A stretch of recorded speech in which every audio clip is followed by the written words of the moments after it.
కాబట్టి హుస్నాబాద్ నియోజకవర్గ ప్రజలందరికీ స్వాగతం ఉంటుంది. ఇప్పుడు కూడా మినిస్టర్ క్వార్టర్ తీసుకున్నాక కూడా ఎప్పుడైనా ఏదైనా అంతా ఏదైతే ప్రభుత్వం నుంచి వచ్చారో అది మీ అందరి హక్కు ఉంది అనేటువంటి మాట మాత్రం ఈ సందర్భంగా గమనించేస్తూ వచ్చి పొన్నం కాంప్లెక్స్ ఇవ్వండి వాళ్ళ అదే రవాణా అది మళ్ళీ అన్నదమ్ములు కొడుకులకి వాళ్ళు మిగతా ఏదున్నా తప్పకుండా అందరిది హుస్నాబాద్ నియోజకవర్గ ప్రజల బాధ్యుడిని మనిషి అనే మాట సందర్భంగా మనగిస్తూ మీ అందరికి మరొక్కసారి ఈ ప్రజాపాలన కార్యక్రమం విజయవంతానికి సహకరించిన అందరికీ ధన్యవాదాలు తెలియజేస్తూ ఇంకా ఇవాళకి అయిపోయింది అనుకోకూడదు. ఇలా అయిపోయినా మళ్ళొక్కవేళ ఏమైనా ఉంటే 4 నెలల తర్వాత మా ముఖ్యమంత్రి గారు చెప్పినారు.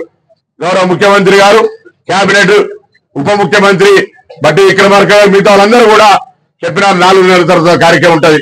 ఇవాళ హుస్నాబాద్ సంబంధించిన ఎన్నికలప్పుడు చెప్పిన నా అక్క చెల్లెలకు తల్లిగారింటికి పోయినా వియ్యపురాలు కోడికి వచ్చినా వియ్యపురాలు ఇంటికైనా ఆర్టీసీ బస్సులో ఫ్రీ పోవచ్చు అని పోతూ రాలేదా చైర్మన్ గారు ఎక్కిరాలే మీరు ఫ్రీ రైట్ కొత్త బస్సు ఎక్కింది.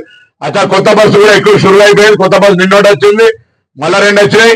నేను గౌరవ పెద్దలందరూ కూడా ఇక్కడ నుంచి ఏ ఏ ప్రాంతాలకు బస్ సౌకర్యం కల్పిస్తే మంచిదో నాకు వివరిస్తే తప్పకుండా ఆయా డిపోలకు మాట, ఎందుకంటే సంబంధిత శాఖ రాజే కాబట్టి హుస్నాబాద్ ప్రాంత ప్రజలకు బస్ సౌకర్యం లేదు